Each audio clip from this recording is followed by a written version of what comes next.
What's up, everybody? What's up, everybody? It's your main man, Juggernaut of Platinum, multi-platinum production team, Arkatech Beatz. Welcome to the Beatmaking and Music production tutorial series. We are on day 49. Every night we get together, we cook up on the MPC XSC, and we basically get busy, man. We try to do our thing. We're on a little late tonight. Normally we're on between 9 and 10 o'clock. Now we're almost close to 11 right now. Born ready, I see you. And, we're going to get into a little different vibe tonight. Took a little minute to get on, If it's your first time here, like I said, we're multi-platinum producers, Arkatech Beatz, Big Pun Nas, Jadakiss, Raekwon the Chef, Killer Mike, Freddie Gibbs, Side High the Prince, you name it, we've done it. We're going to do a little bit of different vibes tonight, you know what I mean? I found this sample,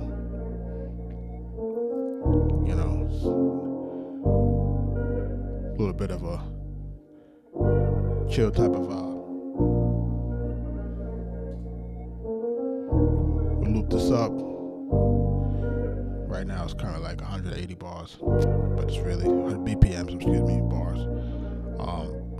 But you could run it at 90, but we're going to try to run it a little trappy tonight.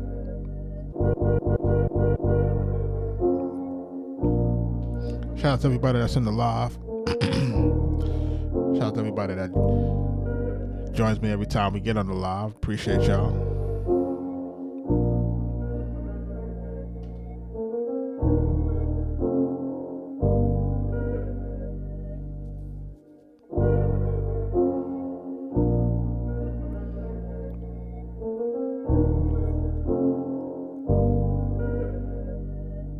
Put a little effects on this here.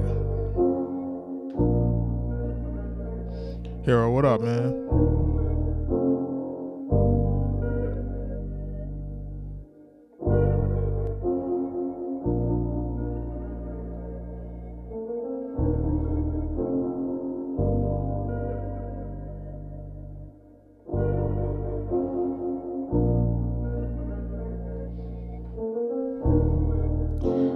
Got a little parametric EQ to this.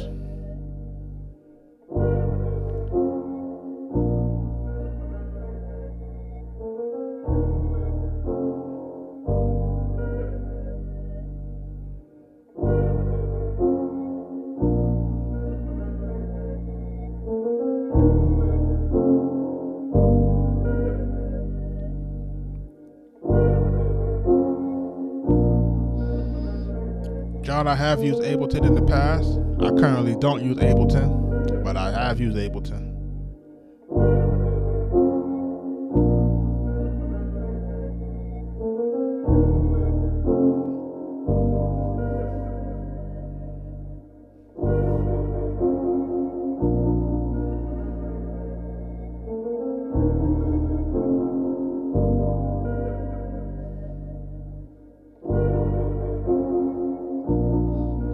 Richie Reynolds, I see you. What up?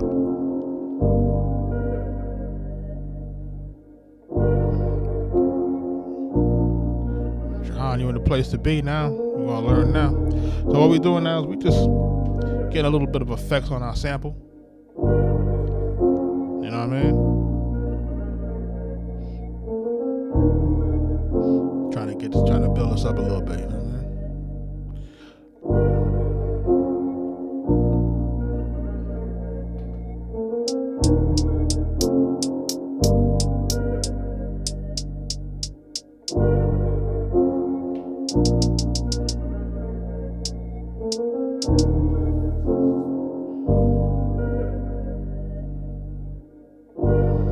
Get this hat on here real quick.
gonna do a little different tonight, hero.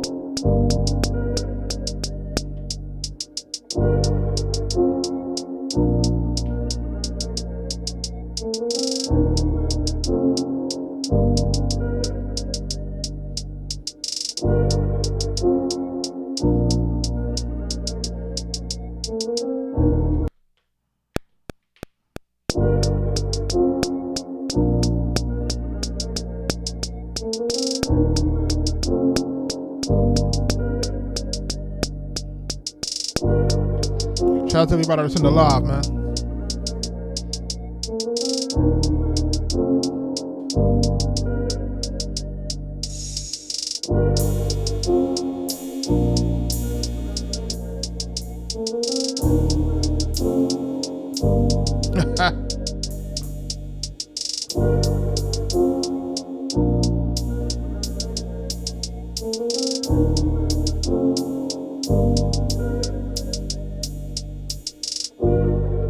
We trapping tonight. Let's go.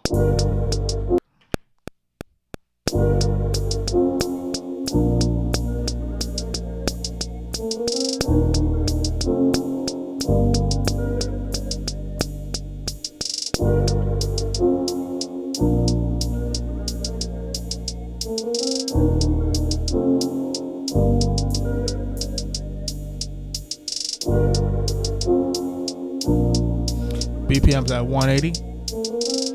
But of course it's double time, so it's really 90. Shout out to everybody that's in the live.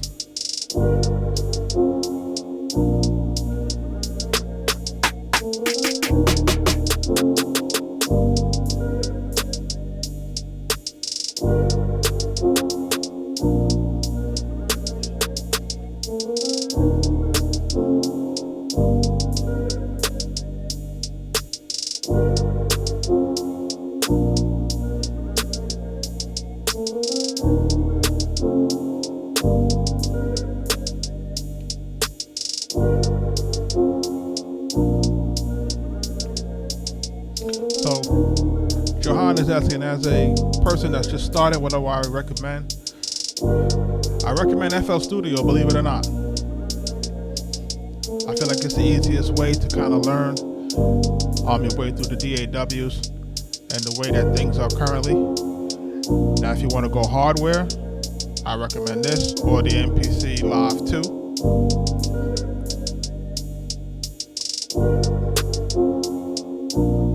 Let's get the snare down.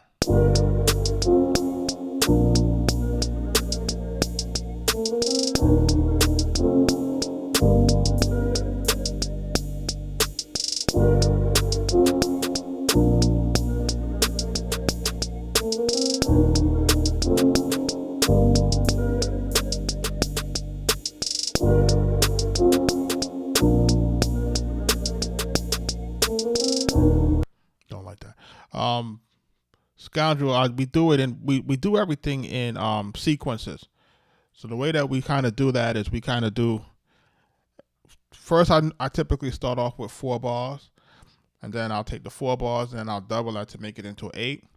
Once I've kind of constructed what we would call a segment of the song, right, which may be either the verse or it might be the hook. So typically we start with the hook. We want the hook because we want all of the instruments that we want in one place. So that'll be a 4. We'll start with 4 bars, double it to 8, get our 8-bar hook, get all our sounds in it. And then what we do is we would copy that to another sequence, turn that into the verse or name it the verse. And then we start stripping instruments out, right? And this is how we start to kind of make our tracks.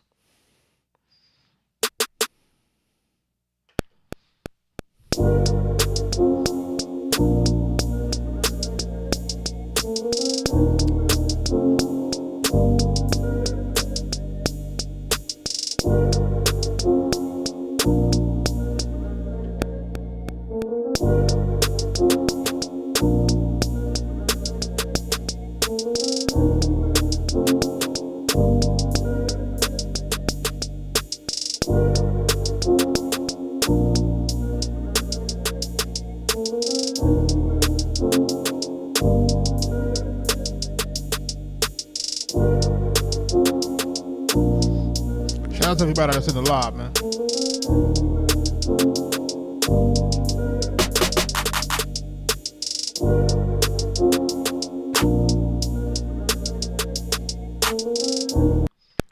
clap to that.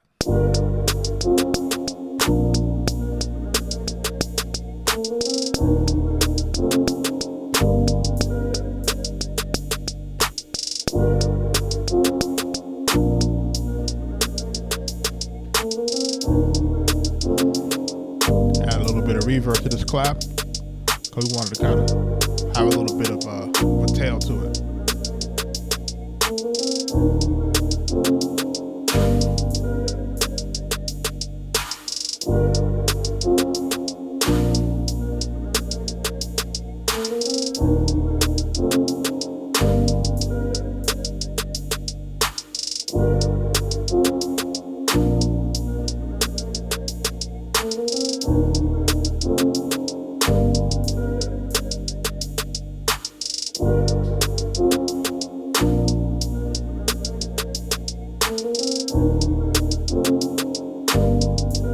I'll bring the clap down a little bit into the mix.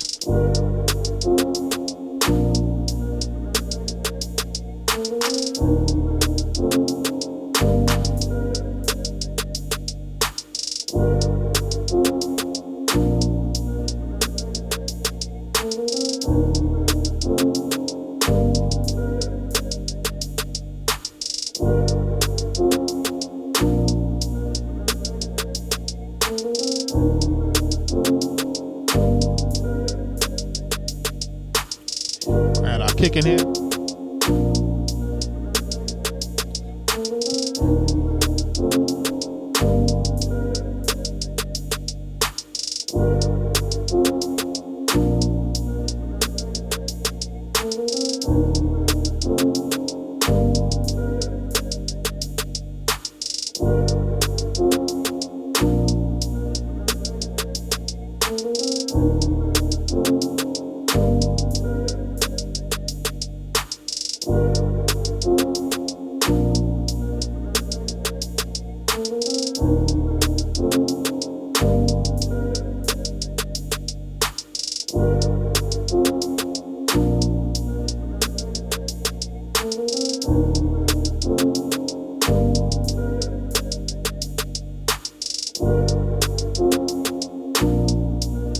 Shout out to everybody that's in the live, man. I'll get this kick in here real quick.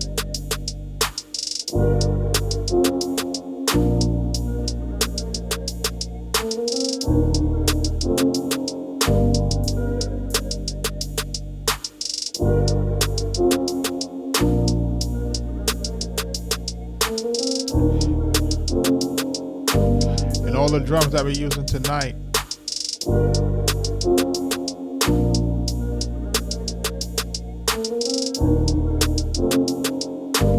coming from our trap room drum kit, alright? So for those who want to know, like, yo, where's the drums coming from? They're all coming from the trap room kit. Arkatechbeatz.com. Let's go. Y'all ready?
OG Scoundrels asking, can we get to 50,000 likes? That's up to the chat. Chat, can we get to 50,000 likes? Because we want the algorithm to do us really well and get more discovery. So between the likes and the roses and the other gifts, those are the things that help the algorithm go. And the chat has to keep moving. People have to be active in the chat. So the more activity we got in the chat, the more activity we got on the likes, and the more activity we got on the shares and also the roses and stuff like that, that helps to boost the algorithm, helps people to find us at Arkatech Beatz, help people to kind of learn this music business, and everything else that we be talking about. Because, we be talking about a lot of game, not just music business stuff, but everything else. Let's go.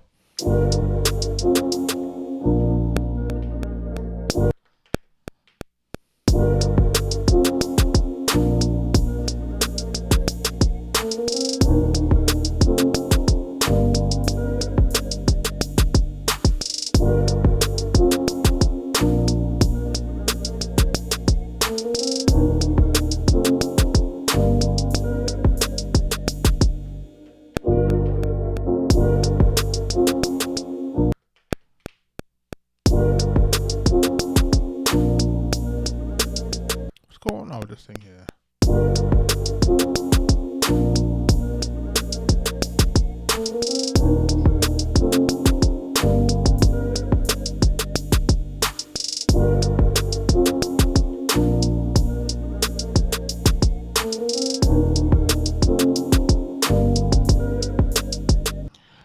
Too busy, man. See, what happens is that sometimes when you're dealing with trap music, you got to make sure that you're not making it too busy. I think the mind frame is to kind of fill up with as much drums as possible, but there's no space to rap, so you got to be careful with that. Also, we really need to add some low end on it. So I want to make sure that we're not doing too many kicks, because when it's time for us to do an 808 or a low end, remember your 808 has to follow your kicks, especially when you're doing trap music. So you definitely don't want to over embellish on the kick drums, because it makes it a little bit harder now for your 808s to follow that. So let's go.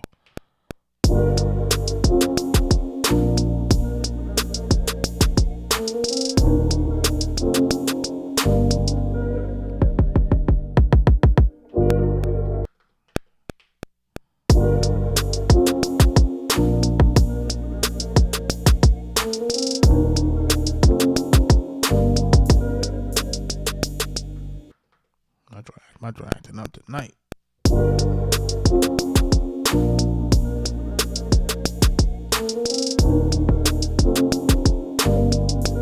I think I got it now.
Shadow, I appreciate you.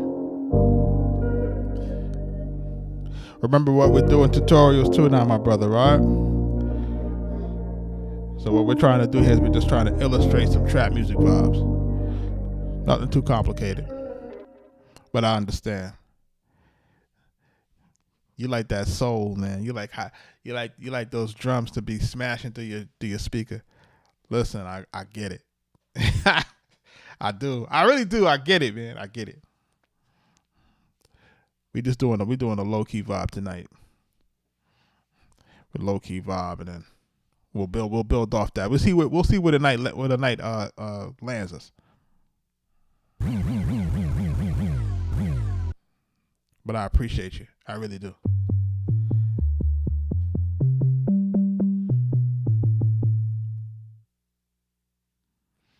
He says, you like some of the things that I've done in the past that make me question music reality. When you say that, what do you mean, my brother? Yo, OG, man, just stick with me, man. You as you start to see me kind of lay these things out, you be like, oh, that's all I had to do? It's really like you're gonna see it in there.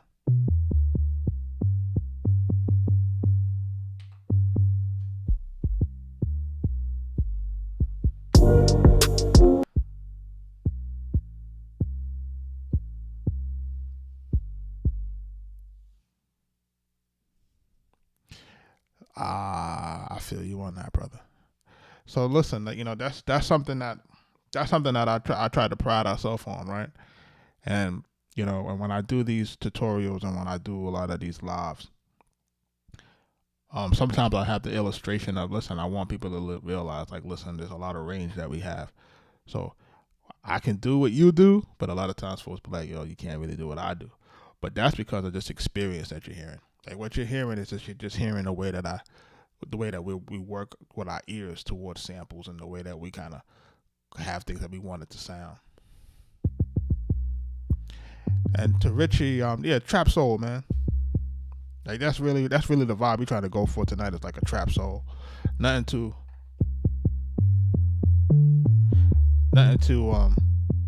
crazy.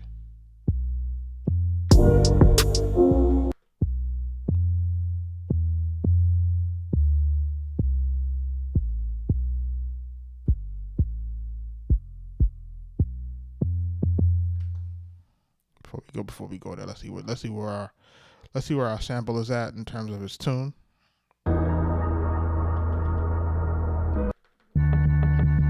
They want to hear murder, murder, murder trap. Listen, man. Listen, I love the dialogue, man. Like the dialogue, like, you know what I'm saying? Like that's a very honest. And for him to be in there, and he said it respectfully, like, yo, I've heard you really killing these beats in here tonight. This is not what I really want to hear what it is. You know what I mean? He said, I'm doing this for the average folk. Nah, it's really, again, like, just trying to let people see, like, the process of making trap. You know what I mean? And kind of, you see what's going on. You see how I have the tempo doubled, because a lot of people don't realize that you should double the tempo. Typically, it would be at 90, but we double it to 180. And we do that now so that when we're using the note repeat or the grid, see how it gives us more notes in between and things that we can do to manipulate stuff. So it's just kind of, like I said, a tutorial, man. We're trying to show folks what it is. If you're deciding to do some trap music on the MPC, we just want people to know that, hey, you can do that. And it's not a problem at all. It's pretty easy if you think about it.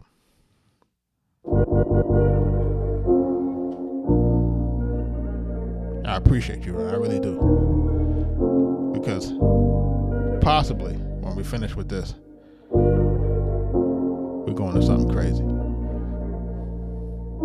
Stay tuned. Stay tuned.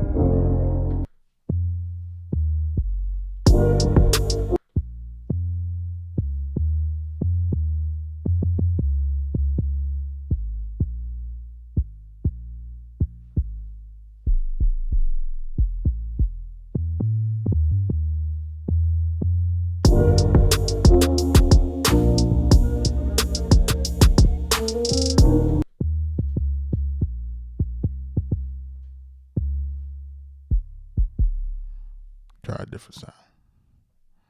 Because it's there, but it's not there.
somebody's asking um,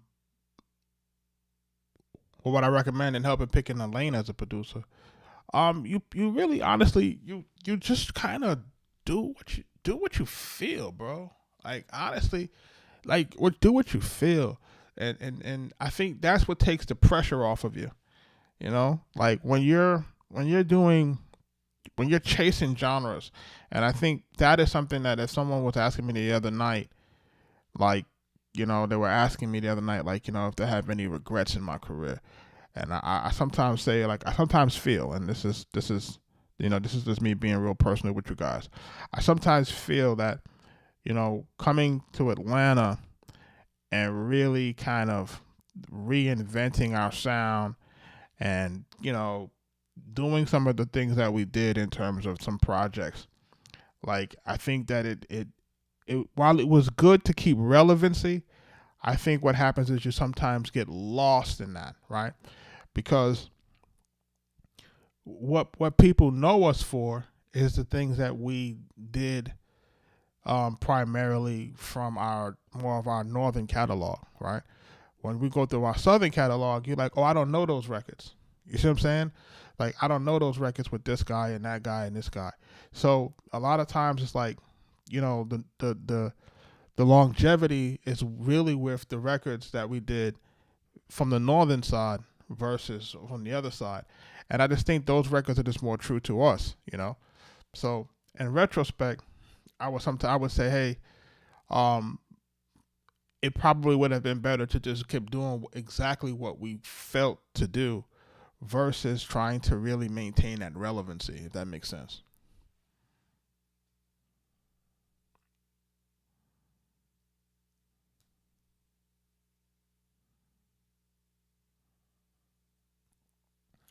And do I have any experimental or weird stuff? Yeah, I got like drill. I do everything, man. I do it all. I just you just don't. You might not hear it, but I do it all. I got things that we do, and we do them kind of because in my brain it's all music. You know what I'm saying?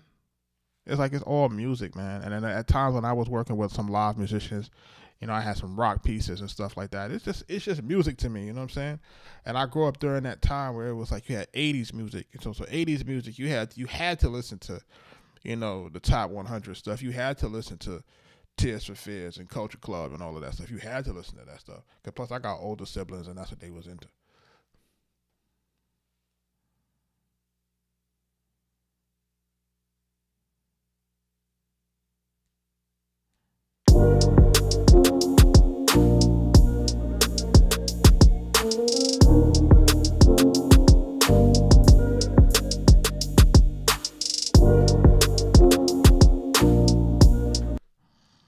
There's a part here that I don't like.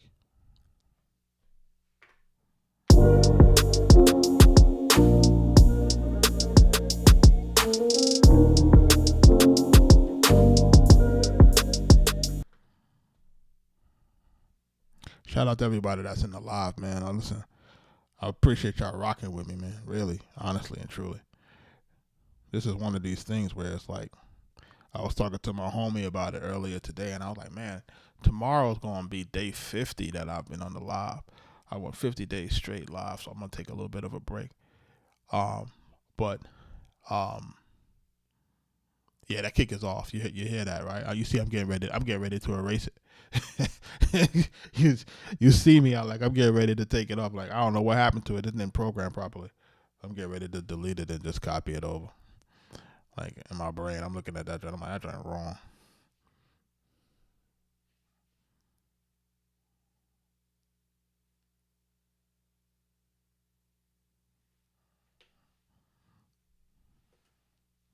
But definitely, like,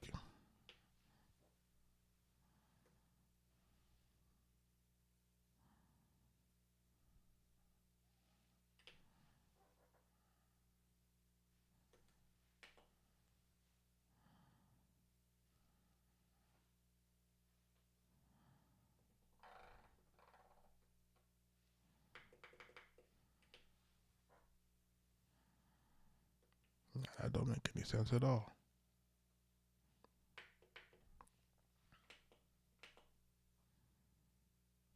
Hmm.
out to everybody that's in the live.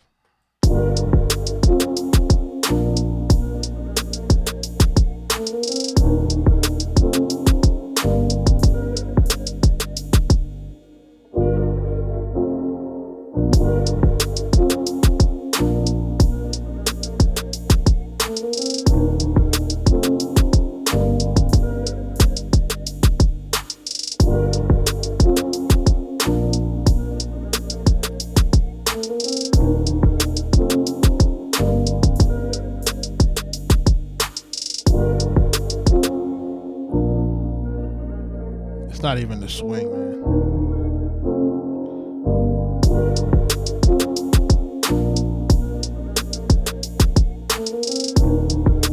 Sometimes I quantize them.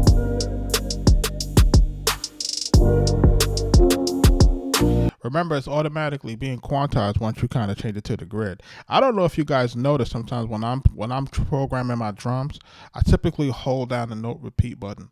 And when I'm holding down the note repeat button, this kind of ensures for me that it falls on the grid where I want it to fall. So typically what you can do here is you can kind of set to where you want it to be. You can set where you want your time division to be, 116, 132, or whatever swing. And then when I hold down the note repeat button, it ensures that it's going to fall at one of those portions in the grid. So I'm not really, I don't really have to really worry about like, is my timing right because I've held down the note repeat button.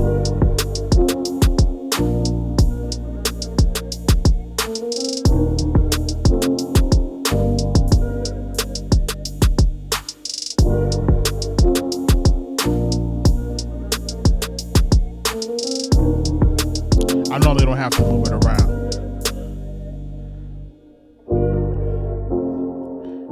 Chat, give me a name for the beat though.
Shout out to everybody that's in live.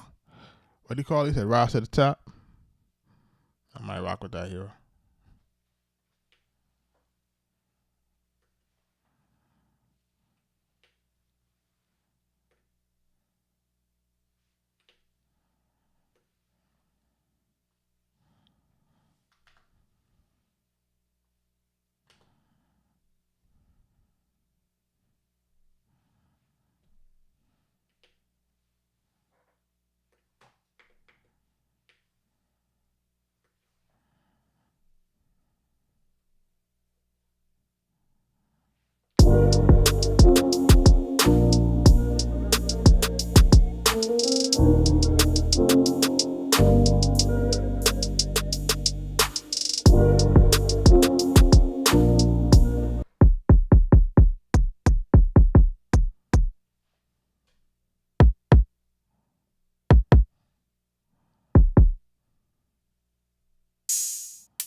Interesting.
I'm gonna get in these comments, man. Give me 1 second. I'm gonna get in these comments. I see the discussion going on.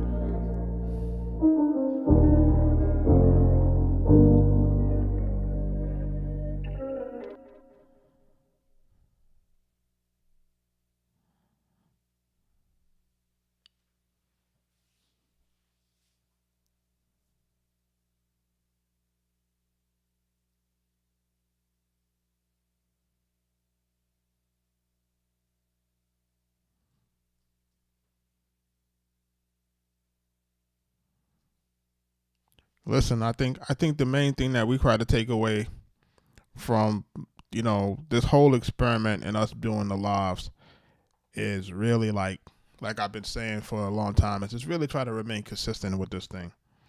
You know, you're trying to basically develop your music muscle. Um, refining your workflow, refining your sounds. You know, trying to kind of create a baseline for how you create, and what that will help to do is it will help for you to be able to kind of work faster, especially when you have situations where life gets in the way and you're kind of like, oh man, like tonight I got on like minutes to 11, you know what I mean? Because between I had to take a few phone calls, I had some people, that I'm gonna be dealing with over the weekend, etc. So it's just one of those things.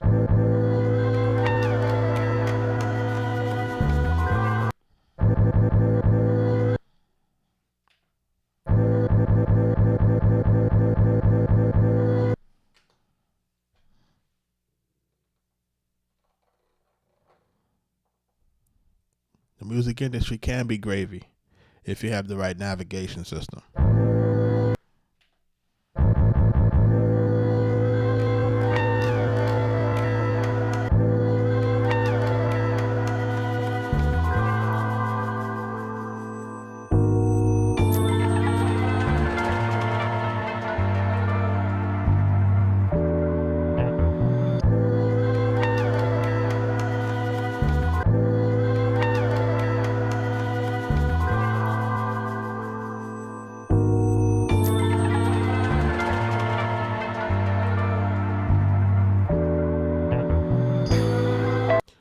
Now, I'm not telling them the wrong thing. I'm telling them the right thing. The music industry can be gravy with the right navigation system, with the right information, with the right mentors, right? If you have those things in place, then the music industry ain't nothing. You know what I'm saying? Because you can be insulated and protected from certain things in the industry if you have the right people surrounding you. Now, if you don't have the right circle, if you don't have the right set of mentors, if you have people that are trying to shade you and take advantage of you, then yeah, then it's not gravy. You know what I'm saying? But there are people. If you are in a situation where you're per se you're a producer, and you love your music and you love what you do, and you get in business with somebody who insulates you from that, right? So say there's somebody that you trust that can actually take care of the business for you, and you can focus on the music.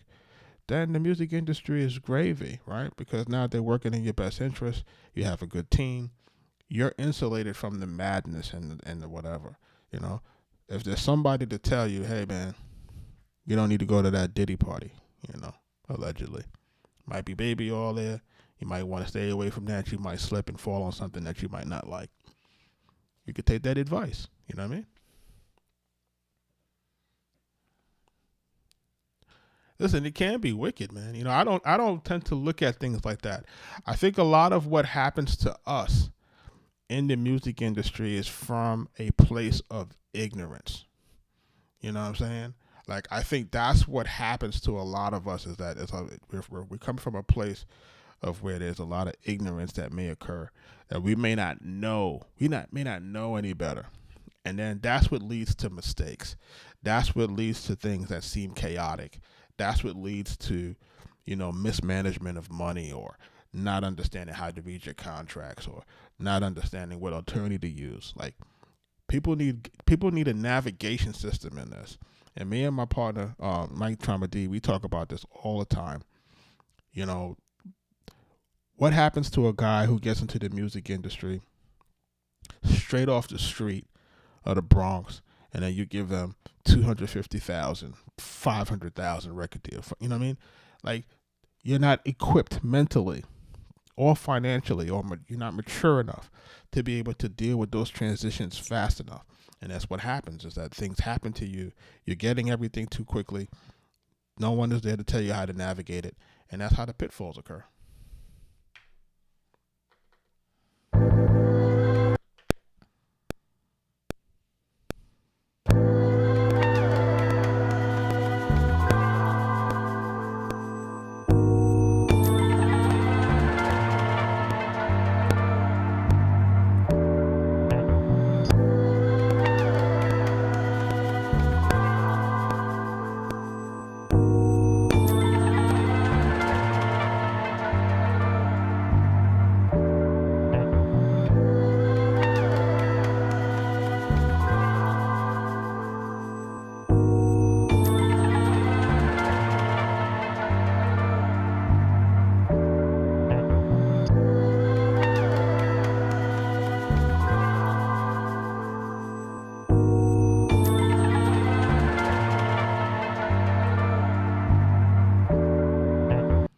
So listen, um, you know, you got to realize that I'm a little bit older, and I've been in this thing from Big Pun and Wu Tang days. You know what I'm saying? Big Pun, Wu Tang, Mobb Deep. You know, um, Chris Lighty, Violators. You know what I'm saying? Like, this is the era. And these are the things that you see. You see a lot of different things, but for me personally, right? For me personally, there were things that um I just wasn't I just wasn't into, and I wasn't into certain things, and certain things didn't involve me, and I know how to navigate certain spaces, and that's it. You know what I'm saying? I've never been in a place where someone take advantage of me. I've never been in a situation where I felt threatened or something like that. You know what I'm saying? Because I move a certain type of way. You know, and I was around a certain type of people. You know what I'm saying? And even some of the most grimy guys. You know what I'm saying? Depending on how you carry yourself. You know what I'm saying? They're gonna either respect what you're working with, or they're gonna try to press. You know what I'm saying? And it's just a matter of you understanding that. Now, if somebody was working under me, there's a ton of things they would never be exposed to.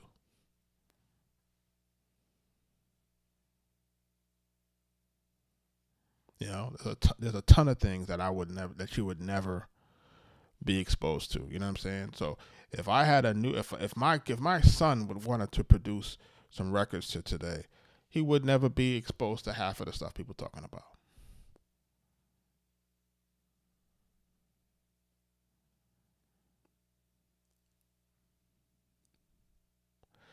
Yeah, it's all depends on the rules, man. You got again, man.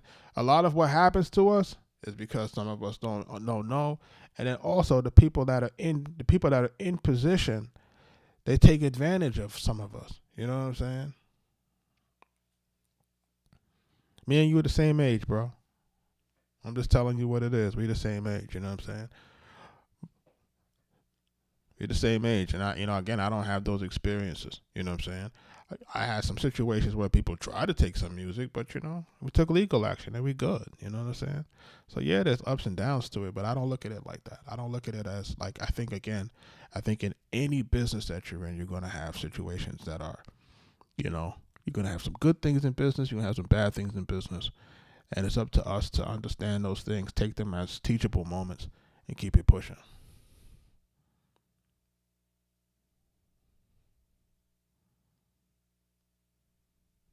It says if you hit a pad, will it snap to the grid?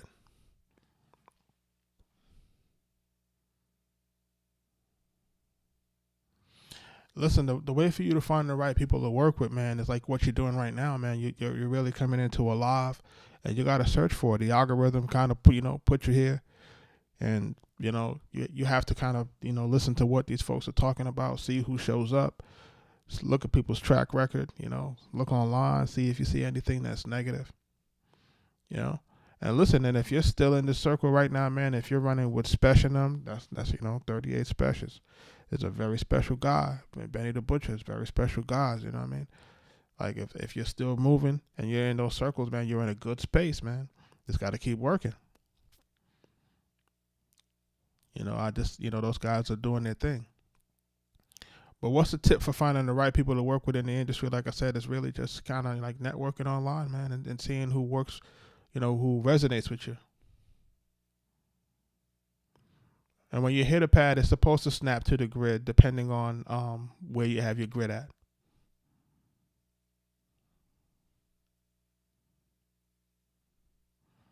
Shout out to Rochester, man. I'm from the Bronx, man. So you know what it is.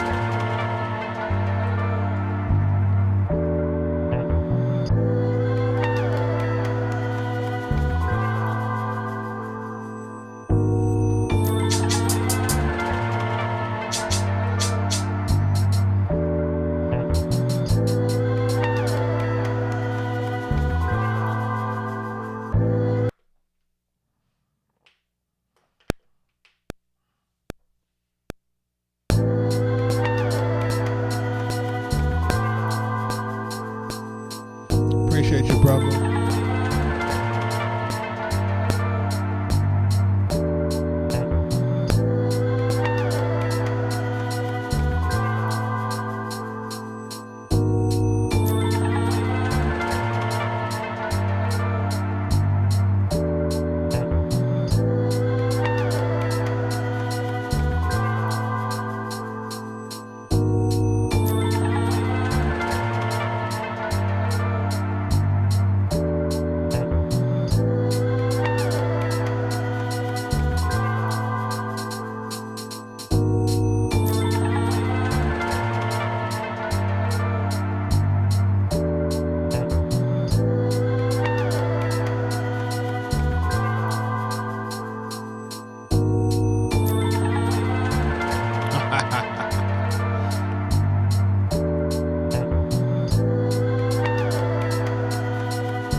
Let's go.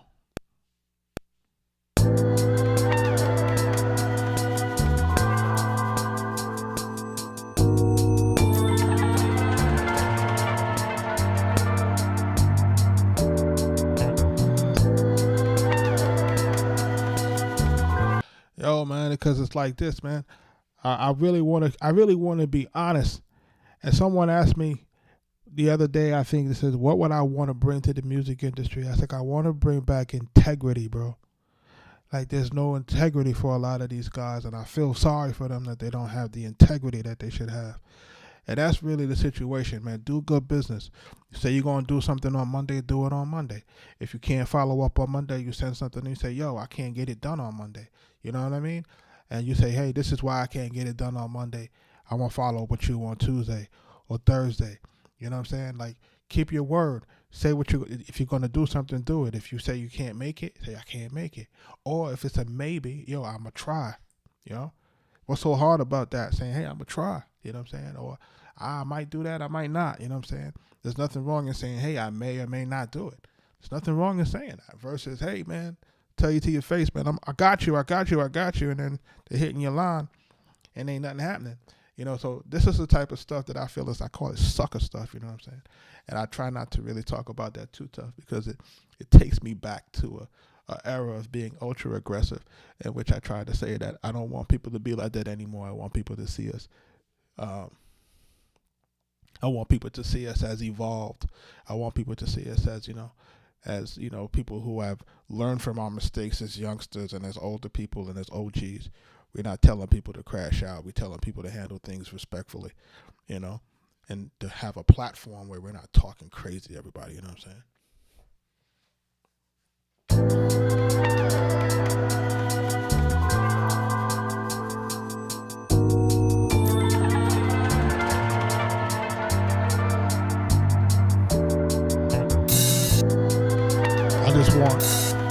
I want some good music to be out here.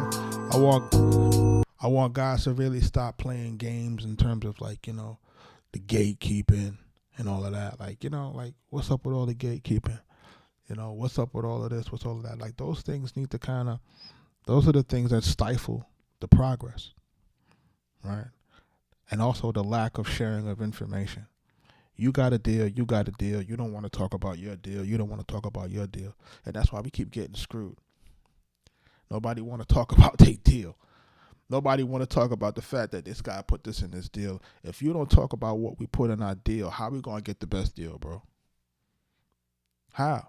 How are we going to get the best deal? How are we going to get the information that we need to move forward? How are we going to get the information that we're supposed to have so that we can get to a space of ownership or a space of freedom, where we got to keep relying on the labels, or we got to, we get to the point where we're independent, but now the labels own the independent distribution. So now we're back with the labels again.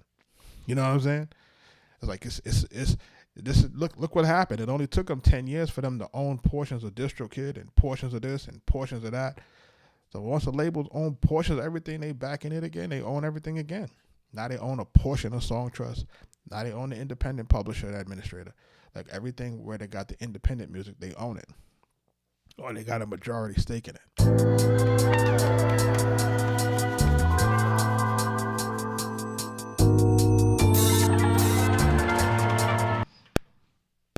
Let's go.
dope guitar.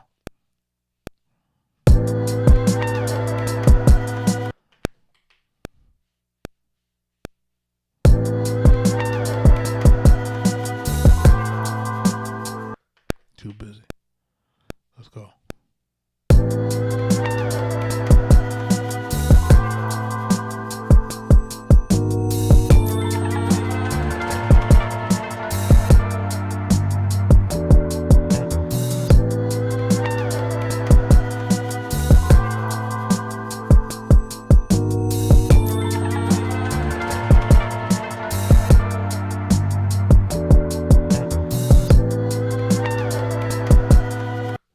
So OG Scoundrels asking, how do we get it to sound on beat, right?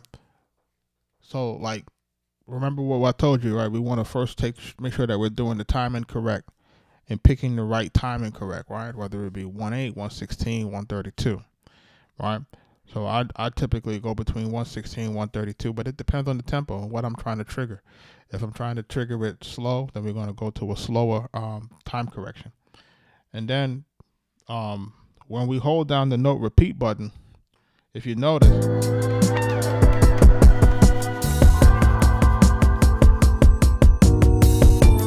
so the note repeat button is basically making the note repeat as a 1/16. Boom, boom, boom, boom, boom, boom, boom, boom, boom, boom, boom, boom, boom, right? So I know that if I hold the note repeat button and I play my drum pad, it guarantees it to be on the grid where I want it to be.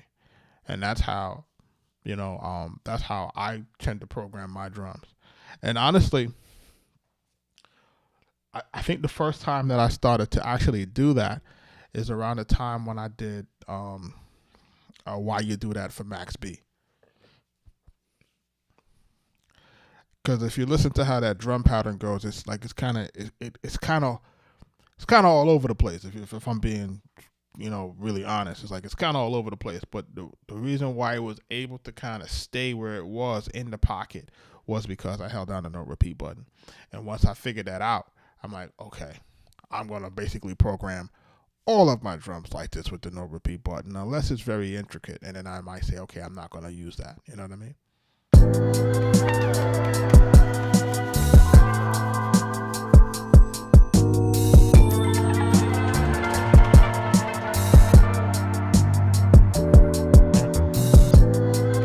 And then the other part of it too, man, is making sure that you're choosing the right sounds. If you notice, right, certain kicks have either certain roundness or fullness, right? Some kicks may sound a little bit more full, dare I say blocky, right? So you have to know which one is going to sound better against which sample, right? Some kicks are going to have a more subdued drum and that type of thing, right? Now, Hero, right? I also prefer more punchy drums. The issue is just making sure that they marry correctly as being sample-based producers, that they marry appropriately with whatever beat that you're trying to make. Because we have to still think about the artist, right? The artist is the end goal. So while we might have a personal preference for why we might want things to go, we have to always think, artist-centric. And that will kind of keep us, in a certain space. And again, it all comes back to the point that, we're trying to, if we're in it to make music for ourselves, we choose what we want. If we're in a situation where we're trying to basically take music into the marketplace for commercial viability, then we're talking about having to create stuff that makes that type of impact.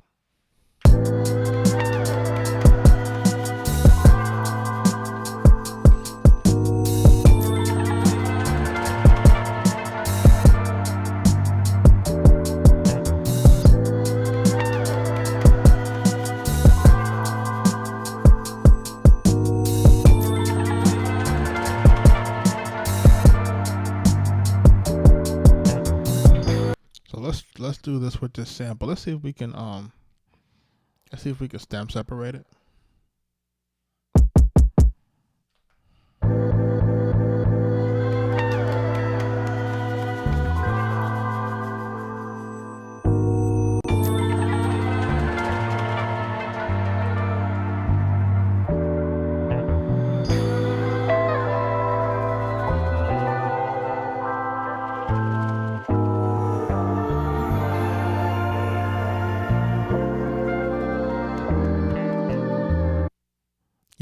rest of that, right?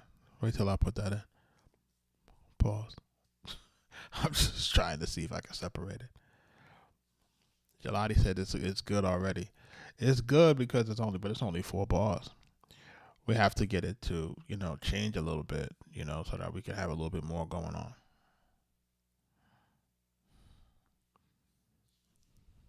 This is the music business, man. You know what I mean? Like, I listen.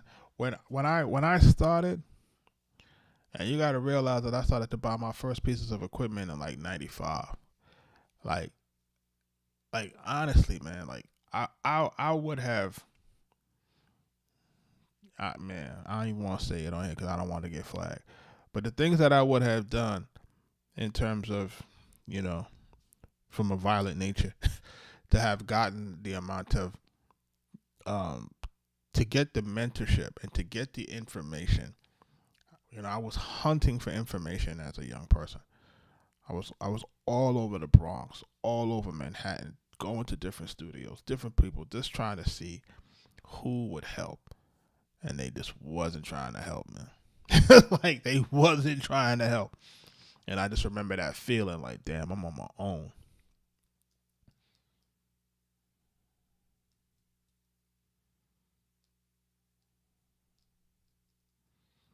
Like, the difficulty is, listen, you're creating a beat, man. You don't know if the artist's going to like it or not.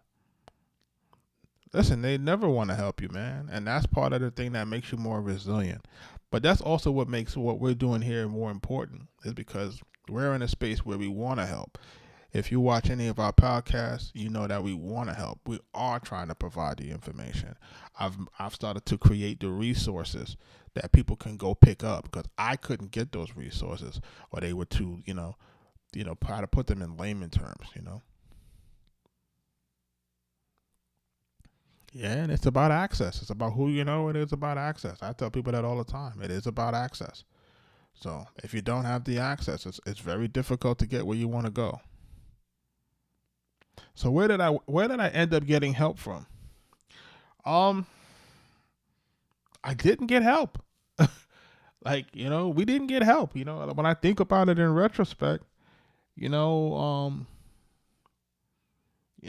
didn't get help. I remember trying to go to my local library to find books on the music business, but they weren't there. They never had those things, right?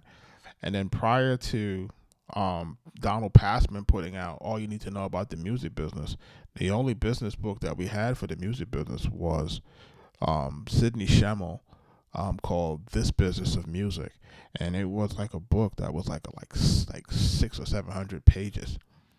Small book, small. I used to have a small blue book. I don't even remember where I got it from. I think I got it from I think I got it in the Village. There was like a, I don't know if you guys remember that store in, off of 14th Street called Shrouds, I guess. I can't remember if that's the name. It's like a bookstore. So I used to have had like a telemarketing job that was like not too far from the old Palladium.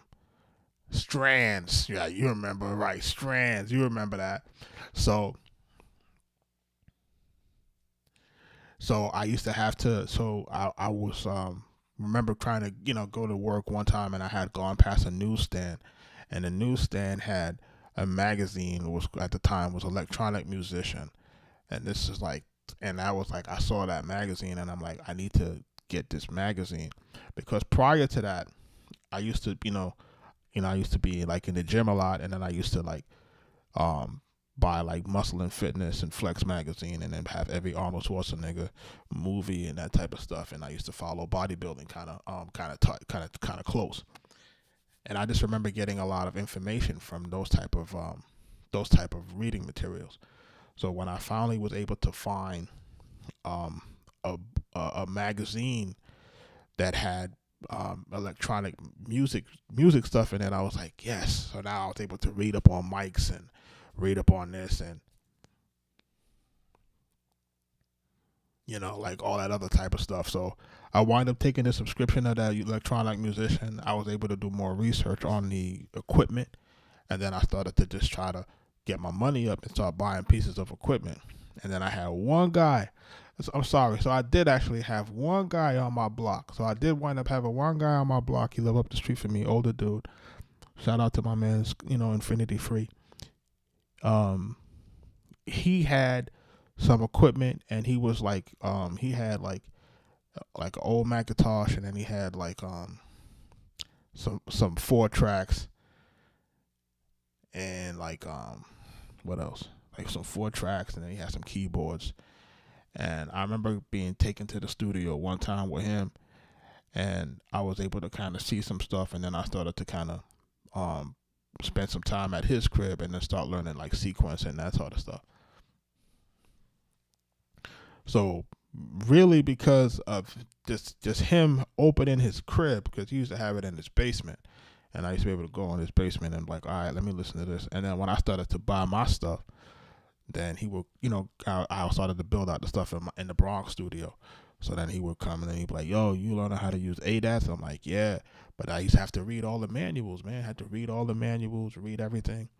I had to learn it. We had to really teach ourselves. Like, we really taught ourselves. Like, it's not even a joke.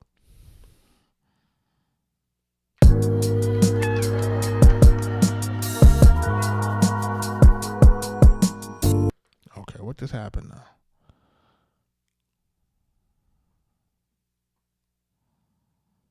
Oh, I see what happened. Wait a minute.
Yeah, stem separator really ain't do nothing. I mean, it's all right.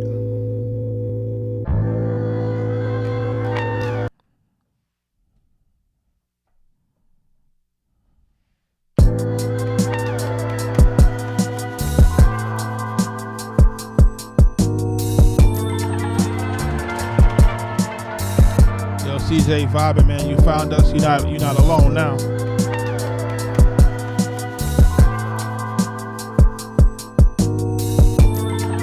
Nah, I did mess with the sample rate. What it did was it separated it, and then it assigned it to the pad, so it didn't do anything. I just had to take out what the new stuff did, was it assigned it to the pad.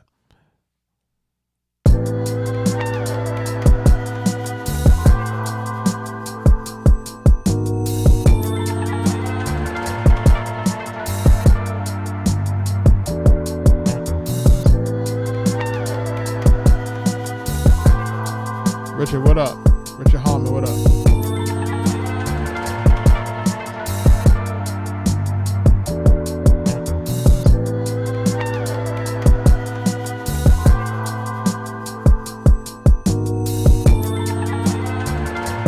But when I think back to those days, people, like, I really realized, like, yo, like, for the time that I was growing up, I realized, man, that there was a complete and total lack of information, man. Like, a complete and total. Like, now, compared to now, where information is everywhere, that I can have AI on my phone and all that stuff. Like, yo, there was no information back then. They could have told us that, that the lizard people was, next door to us, and we would have believed everything. Like, because we didn't have any way to validate any information. We had no independent resources, nothing. Like, So I look at those days and I'm like, man, even though I miss the old days, I don't miss that. I don't miss the lack of information. I don't miss that, And that's part of the reason why I'm on here the way I'm on here, and I'm trying to tell people, listen, man.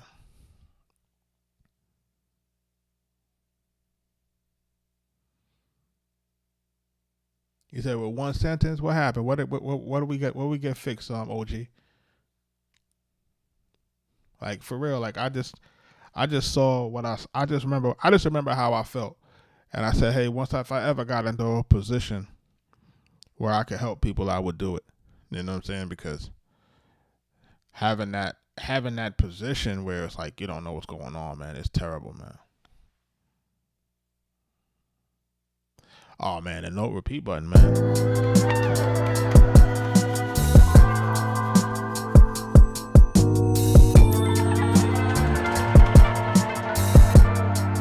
Listen, if you're not a finger drummer, like listen, the MPC will fix it. Don't get me wrong, the MPC will fix it.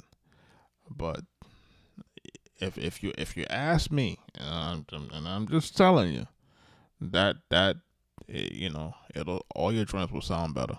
Just in my opinion, that's just my opinion. It will sound better, especially once you master the time signatures. Like once you master the time signatures, like if you know, like this beat needs a 1/8 and this beat needs a 1/4. Like once you start to understand that, like okay, I'm gonna do my hi hats at 1/4. All right, I want to double something up. I'm gonna go to 1/8. Like once you start to understand where it falls, then it's like boom, mind blown. You know what I'm saying?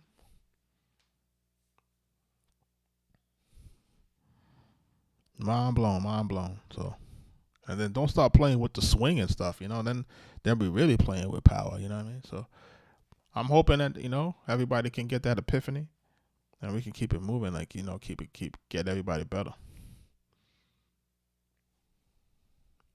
Yo, tomorrow is day 50, man. So when we get into day 50 tomorrow, 50 days straight of music production and beat making live streams. It's a new record for me. I've never done anything this long outside of maybe P90X or something like that. But like for real, I want to just to give everybody a shout out, and I appreciate everybody that rocked with me for the last damn near 2 months on this. Because for me, it was an experiment to see like, okay, can I really get on here night after night and really make some ill joints? Like, can I really do that? Because I'm so used to just working in my own space, in my own brain, and like, okay, absolutely, I'm gonna continue. I'm gonna continue. I am gonna take a break on the weekend, though. I ain't gonna hold you. So I'm gonna take a break on the weekend, and then most likely, I'm gonna take a break Friday, probably Saturday, and then spend some time with my kids, and then and then on Sunday night, we back at it again. You know what I'm saying? But I'm gonna be, take some time to really find some nice dusty samples and really show people what we're working with. You know what I'm saying? Because what I hope to accomplish from this, and what I really do hope to accomplish is, one, I hope to accomplish that there's going to be a plethora of people that's starting their music journey. That's probably the main thing. I want a bunch of people to start their music journey. I want a bunch of people to really become empowered in terms of like, yo, I know this. I know a little something about this music business now. I don't feel afraid like I'm going into something, and I don't got nobody that I could ask a question. You know what I'm saying? So I want, firstly, for that. The next thing that I want to start happening now, as we go into our next, 50 days or whatever. When we go into our next 50 days, now it's going to be about, where are those next artists coming from, right? Where's that next wave of people that's going to start really, rocking with this music that we're creating? You know what I'm saying? Like, that's what we want to start trying to pay attention to. And then also, when we go into the third wave, it's like, all right, the people that's rocking with us production-wise and music-wise, who now is going to start taking their situation to the next situation, which is, I got my music ready. All right, let me start now getting my website stuff together. Let me start getting my socials together. Because as we get into the Patreon stuff, we're going to start talking more about that. Like, what should your Facebook look like? What should your YouTube look like? You know, how should you optimize your videos? You know, those type of things.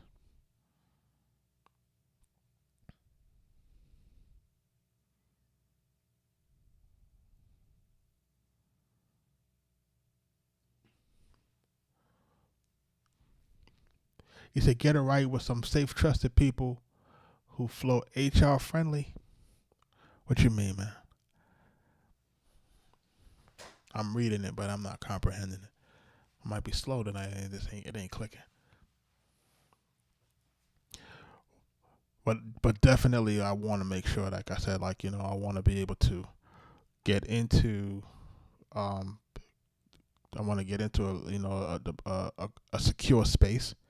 And a secure space is basically, you know, away from the TikTok algorithm, away from the Facebook and the YouTube restrictions, so that I can be able to really talk freely and be able to really break down some other stuff too. Because there's some other productions that people have been asking us to break down, but we really can't break those down on those platforms for copyright reasons. So we want to be able to break those things down. Like, I want to break down, you know, how we built, you know, Self-Conscious with Prodigy and Nas. I want to break those records down. I want to break down Leatherface for what we did for Big Pun. I want to break that down, but I just can't do it on these platforms. The minute I play them samples, they're going to mute the video. They're going to take it down. They're going to do all type of stuff. So I don't want to go through all of that.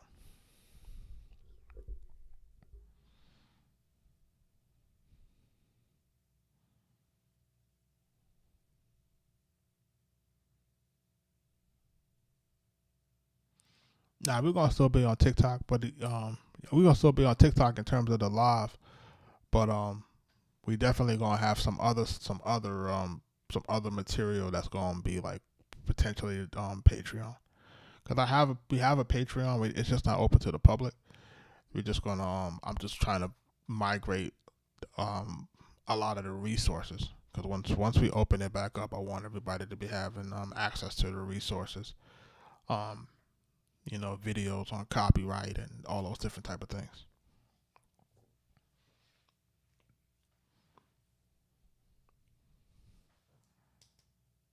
It's already 12:15. Man, it's crazy.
We're going to double this up, go from 4 to 8 bars. And then we're going to...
Yeah, I hear that, man. That thing sounds absolutely beautiful. Shout out to everybody that's in the live, man. Shout out to everybody that's in the live, man. Shout out to the new followers, man. Shout out to the folks that's following. Listen, we try to get on every night. Well, we haven't get on every night for the last 50 days. You know, we will be on tomorrow. Tomorrow is day 50. 50 days of music production and beat making live streams. And listen, it's been crazy, man. Like I've been able to meet a bunch of people, and really seeing people kind of having those epiphanies, asking questions, learning. Shout out to everybody that's been buying the books. Shout out to everybody that's been buying the drum kits, etc. We had did a trap beat a little earlier.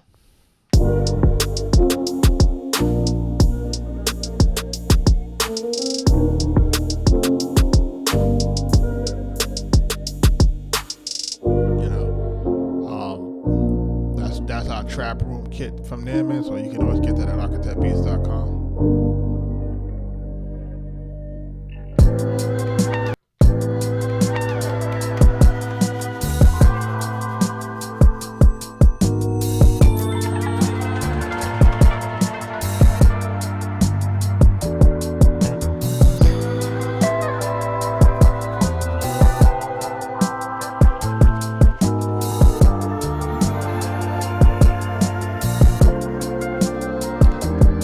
Currently at 37,000 likes on TikTok. Shout out to everybody that's hitting the like button. Appreciate that.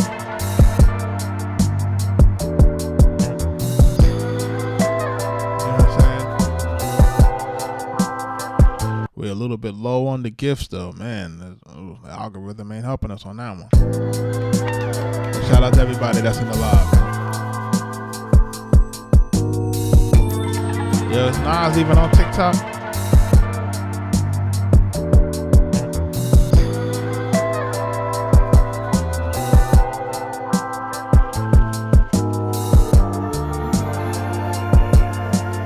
Make sure y'all sharing the live.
Shout out to everybody that's in the live, man. Arkatech Beatz.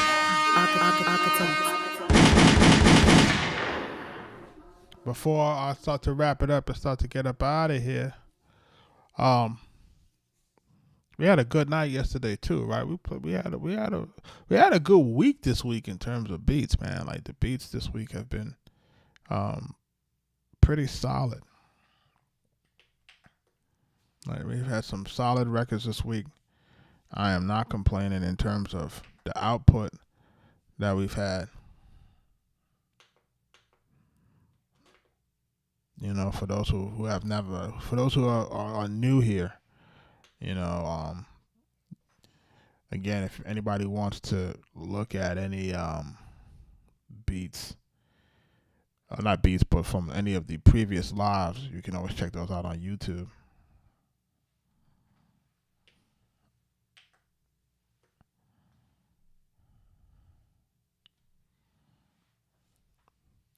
I'll play a joint from a few nights ago.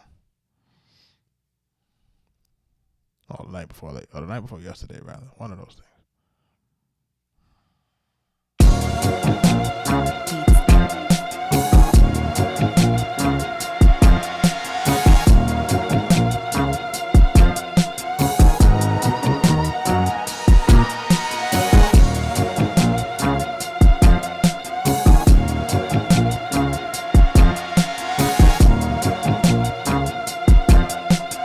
Arkatech Beatz.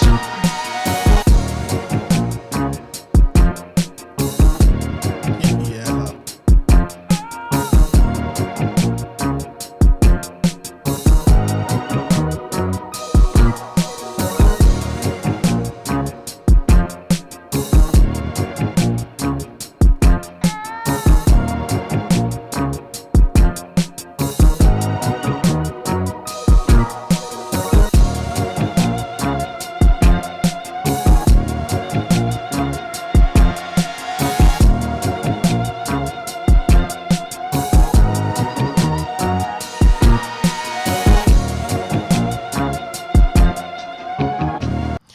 And we got definitely Larry June now. Definitely like that. Which one we did last night? Richie Reynolds. Was it Corner Stores we did last night? Like, I can't remember.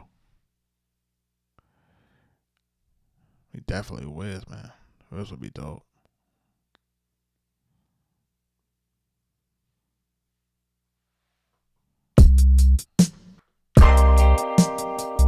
Yes.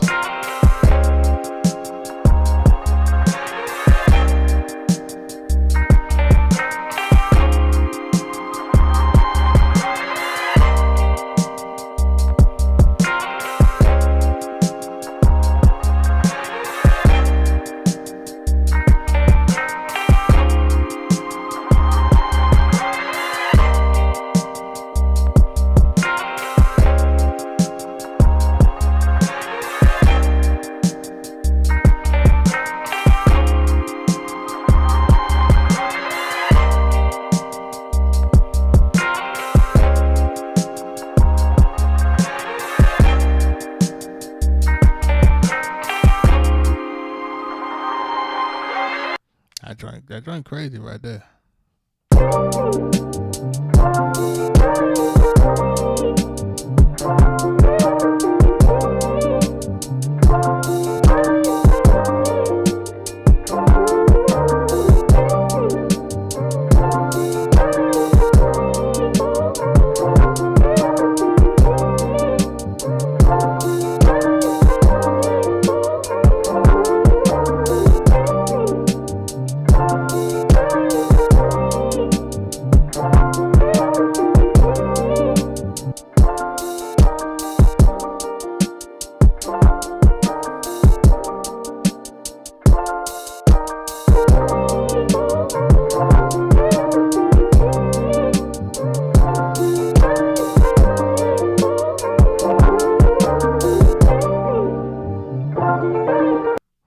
That's crazy, right?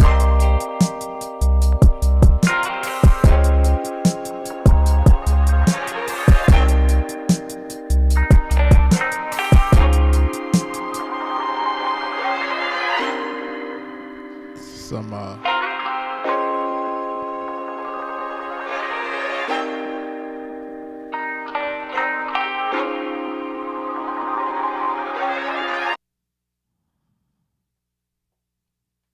we had a few joints, man. Like, he said play the U joint. Hold on a second. He said U. Which one is that? Think about you. Hold on a second.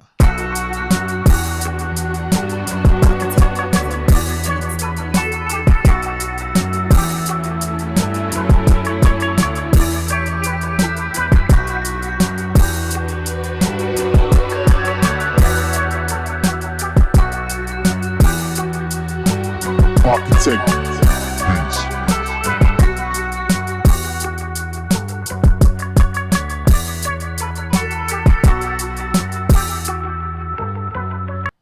Hold on, he said play the U joint. I think about you. Yeah, there we go.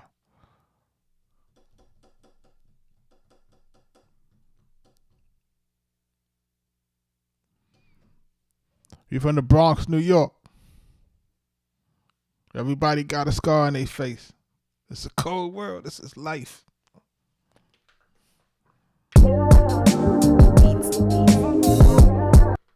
Let's go. Let's go. Hold on. Let's go. Let's go. Let's go.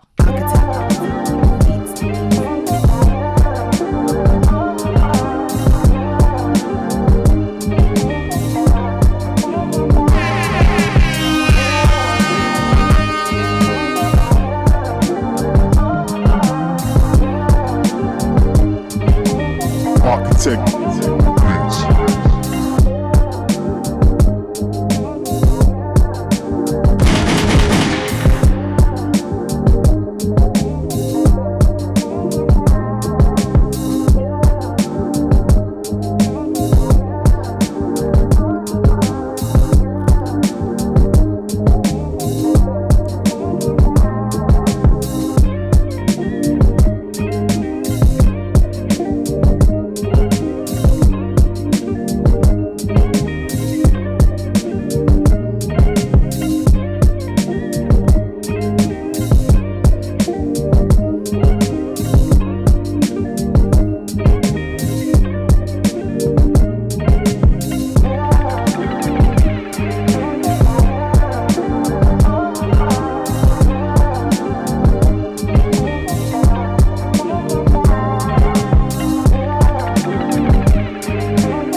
Yeah, this definitely goes, bro. Like, I ain't even gonna hold you. Fresh Castle, man. Listen, man. Nas is one of my favorite too, man. I was telling the group the other night to go listen to some of our Nas records. You know, we got that Nas and Prodigy, Self-Conscious, and then also Kids in the PJs is us. And then if you go listen to Nas, My Worst Enemy, that's us as well. And Nas Blackness. That's a few joints that you could listen to that that we did with Nas. But yeah, Richie, that one goes, man. It feels good. You know what I'm saying? So when they feel good like that, like, you know, we're gonna keep doing those joints that feel good like that. It's definitely a particular tempo, like, you know, that's like a, you know what I'm saying?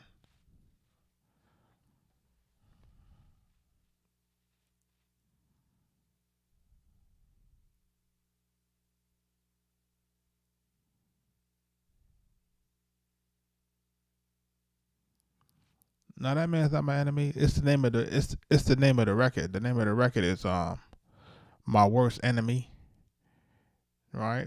And then the other record is Self-Conscious with Prodigy from Mobb Deep and Nas.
but also, you can throw that to the weekend right now.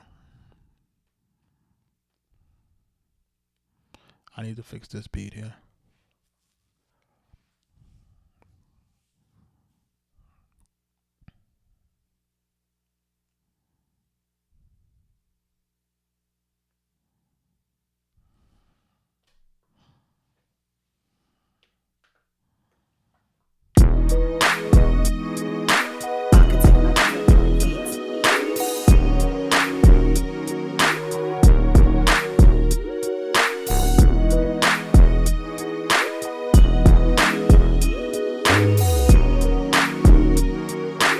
Arkatech Beatz.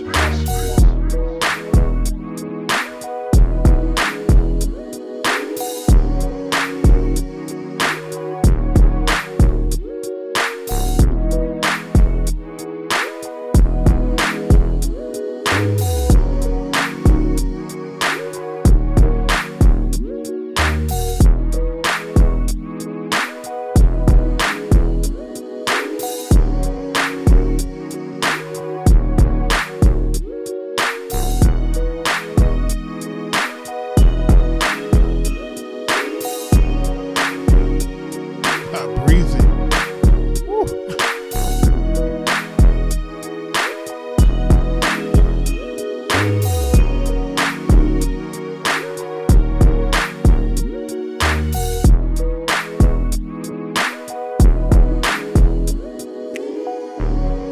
Man, I wish Justin Bieber was still working. He not working no more, man. If only he was still working. Wait a second, what's this?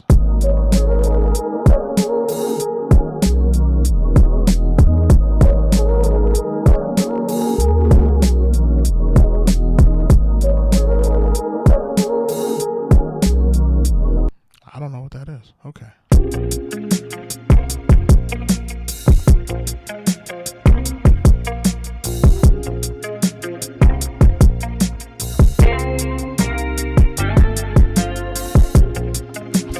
This one too, bro.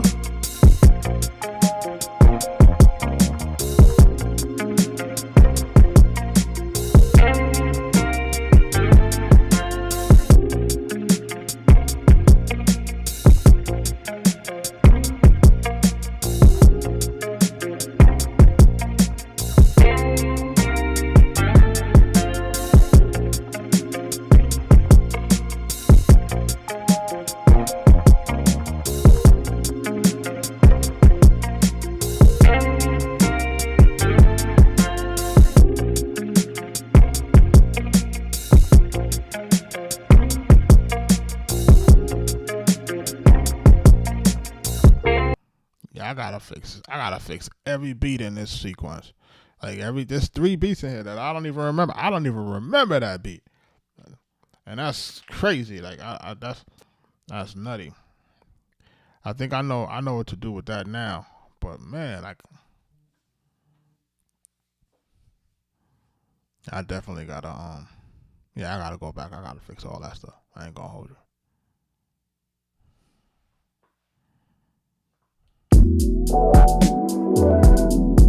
What is that?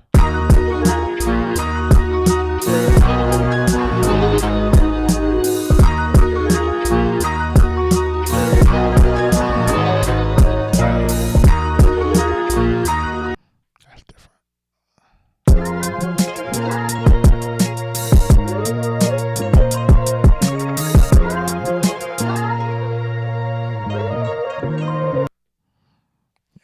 Those are different. We did Solo Mission. Let me play Mama's Prayer.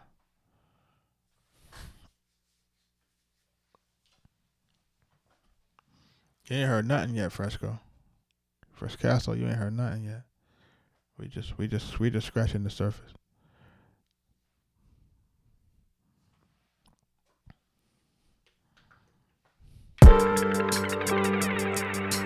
Arkatech Beatz.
Yeah, Kiss working right now, man. Kiss working right now. Lots of them is working right now. So we're in the mix. Just gotta, just gotta have the right timing.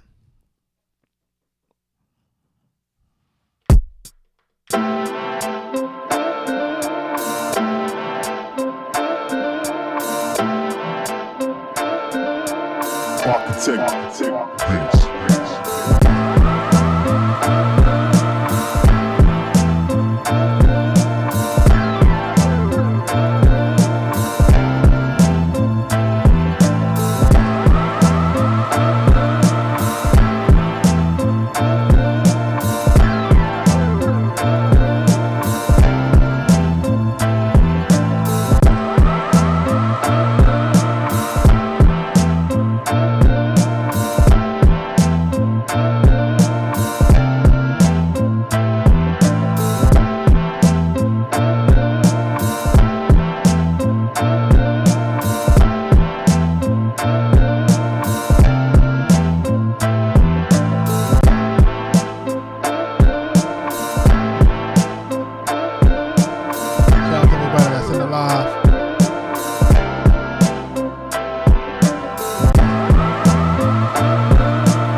That drink go crazy, bro. That drink go crazy.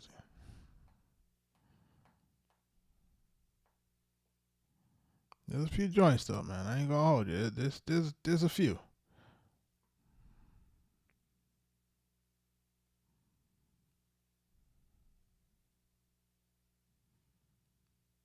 That one was called what's the name of it? It was called Cool Summer.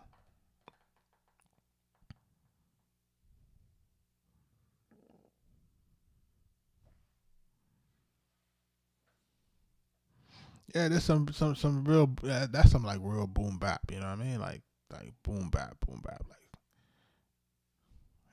like that's the neck nose type, you know what I mean?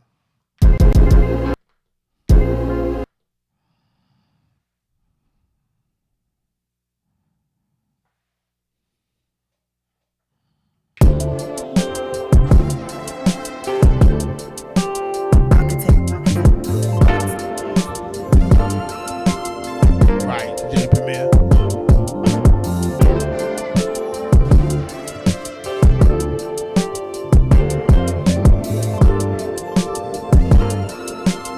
Arkatech Beatz.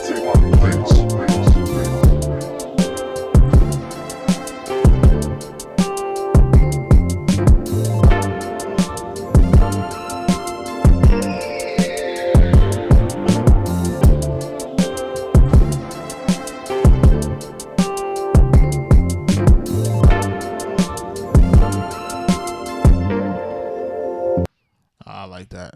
That's Magic Sun. I'm gonna play one last one. And then we out of here.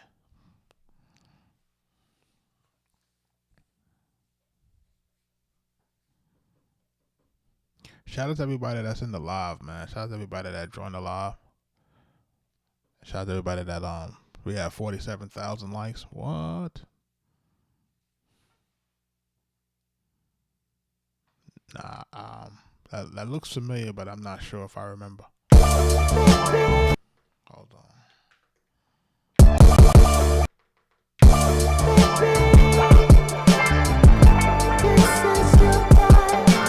The question is if 50 recording, you know what I mean? Because 50 don't need to do that anymore.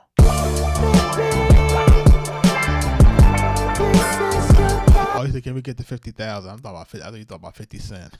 I'm tripping.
This is your life in the ghetto.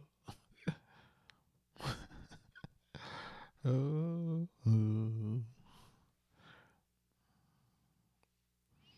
baby, your life in the ghetto. Ah.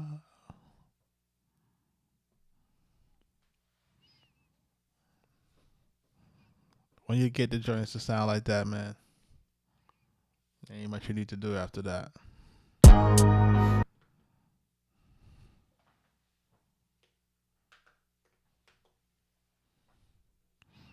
And listen, 50,000. OG, what you did, bro?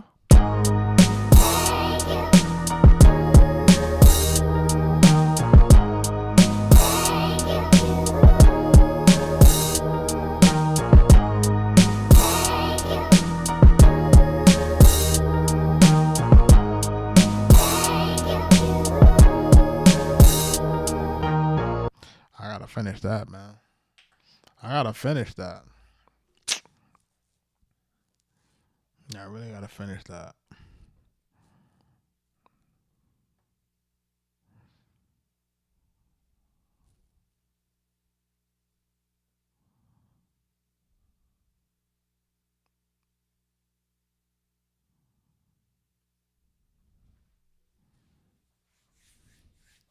Shout out to everybody that everybody that hit the like button. 50,000 likes, man. Appreciate that.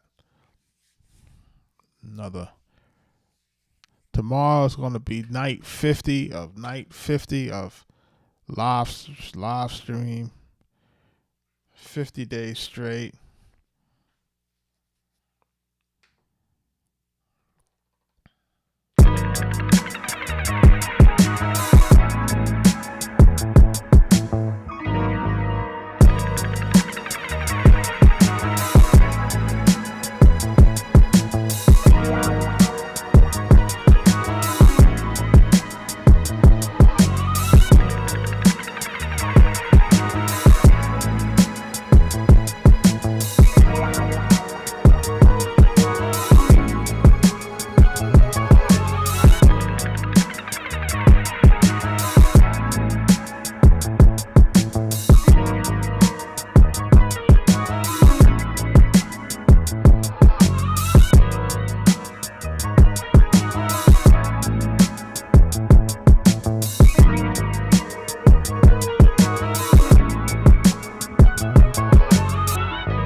Yeah, you know what that is.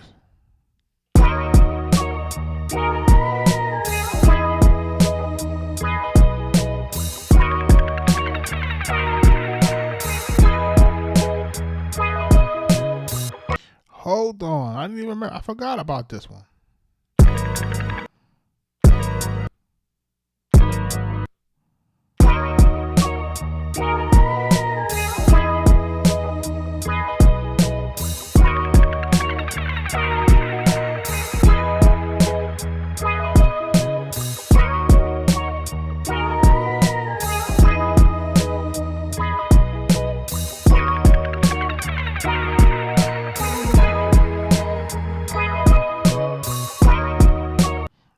And somebody was in the chat talking about you playing with my love.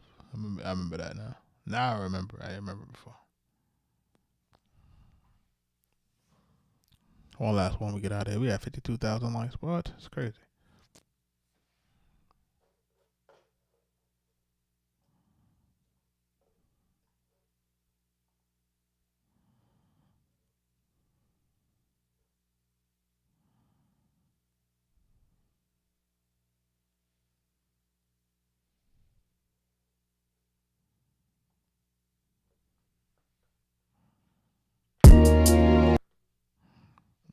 I don't play that. That's too slow for me right now.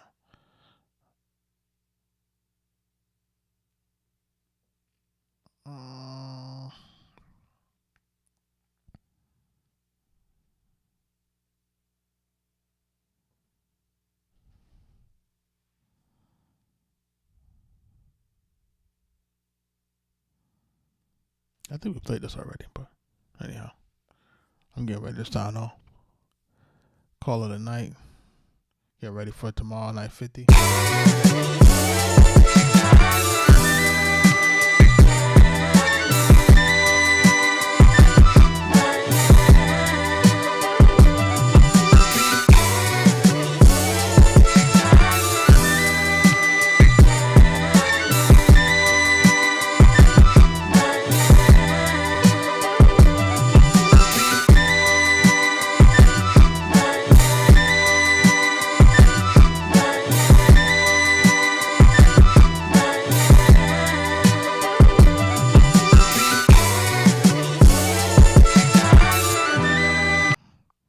That's crazy.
That's going to require a stem separation because that whistle, we got to take that out.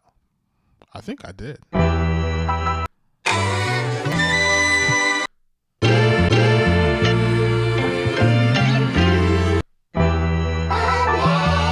That's crazy. It's going to be hard to rap on the whistle. You know what I'm saying?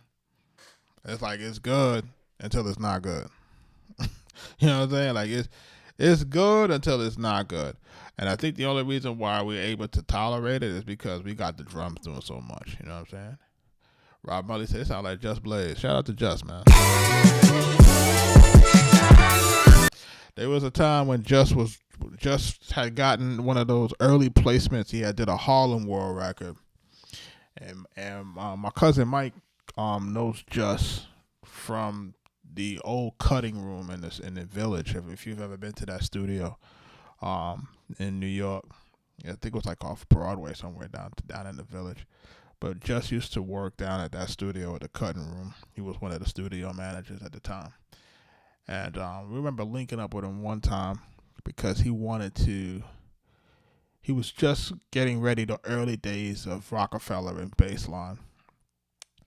And then he wanted to get to Pun.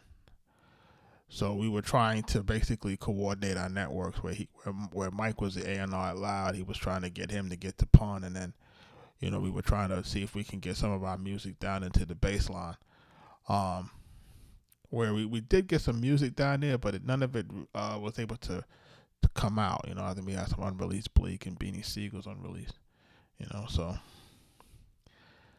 you know, it is what it is, man. So can I show the grid on this one? Hold on. As far as the drum grid, this is going to be different with this type of drum. You're going to have to play this one out. You ain't going to be able to do too much note repeat on this one.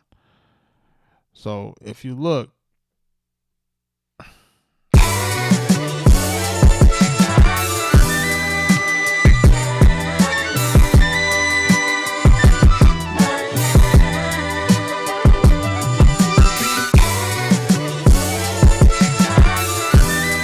So on this one, OG's Scoundrel, it's gonna start on the 1/16th, and then when you want to do it, doom that, you're gonna have to turn it. You're gonna have to turn the grid to 132 in order to get it close like that. I don't know if you can see it, but if you notice, these lines are gonna be the that's gonna be the 16th, all right, and then that's gonna be the 32. And then if we go to the drum, to the kick drum,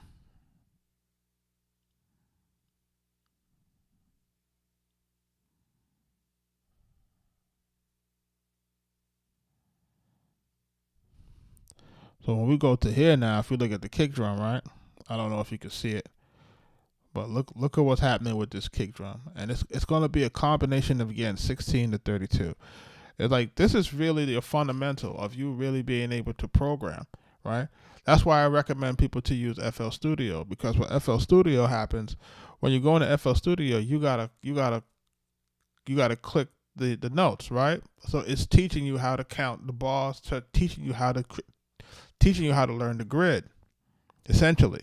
And that's how I show my kids how to learn how to really program on the grid.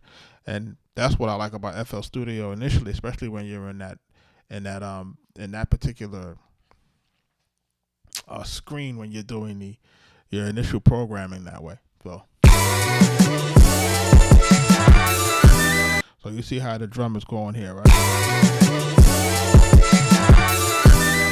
So it's like boom. Let me see if I can solo it. Let's go back into it. So if we go back into it and we look at it again, right? So now look what it's doing. So when you have that right, that's going to be a 32 versus a 16. The 16 is going to be hard to get those notes that close together. 16 won't let you get it that close together. Yeah, you can do it on the MPC. You know what I mean? If you're here to, do it in that kind of mode, but some people don't really like to do it in the MPC, where you can go here and you can pick the notes and do it in the arranger mode, right? They got these different kind of things that you can do, but I don't like those. I don't like those screens in the arranger. I don't like it. Do you like it? I don't like it.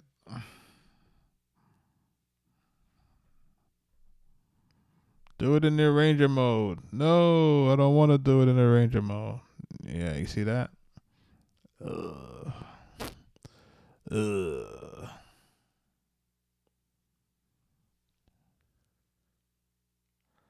Eliam, yo, what's up, man? I appreciate you. Yeah, I kind of don't like to use this. This makes me feel like it's too much of a... Like, this to me is like too much of a,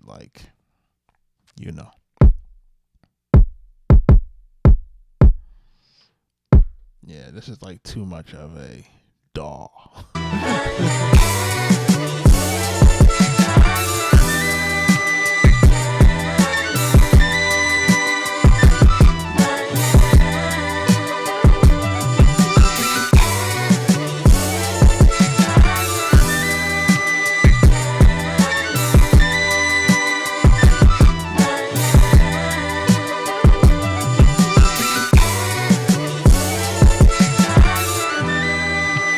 Shout out DJ Derange. Listen, man, we're here every night. Tomorrow's going to be night 50, man. We got to make tomorrow special. We got to get everybody in the building. 50 nights of live streaming, 50 nights of making beats, 50 nights of music production, 50 nights of me giving music industry game. 50 nights.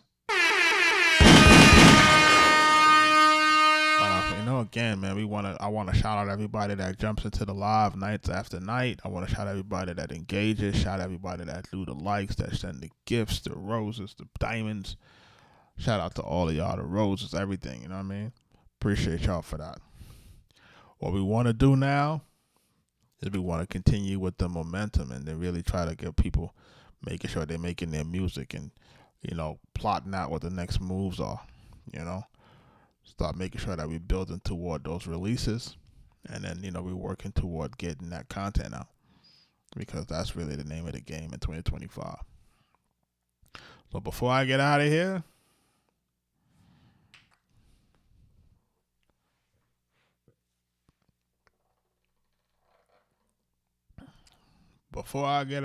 I'm going to play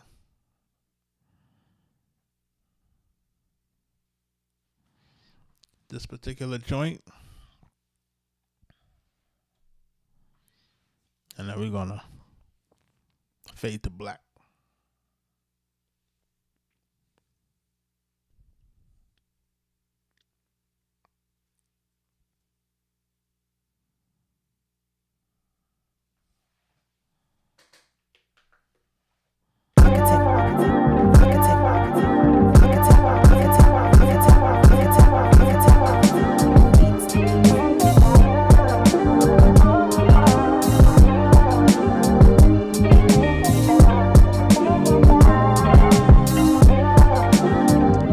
Tell that girl, man, that she was thinking about Arkatech Beatz.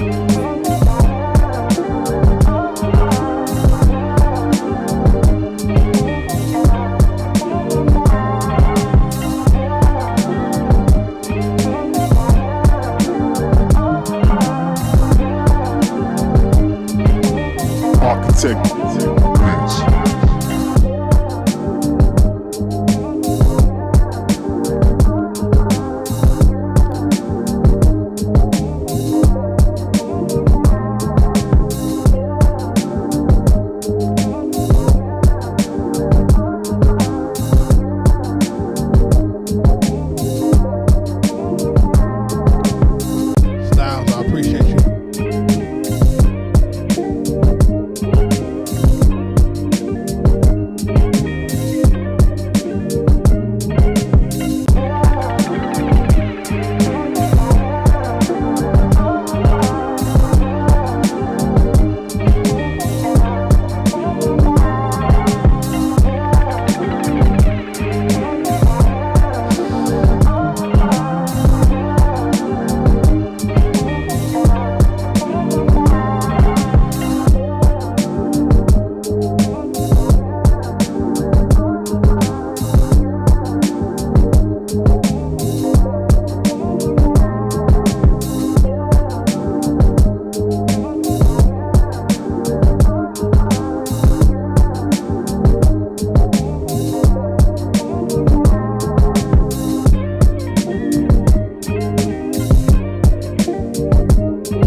You know who it just came to mind who would sound good on this? Leon Thomas.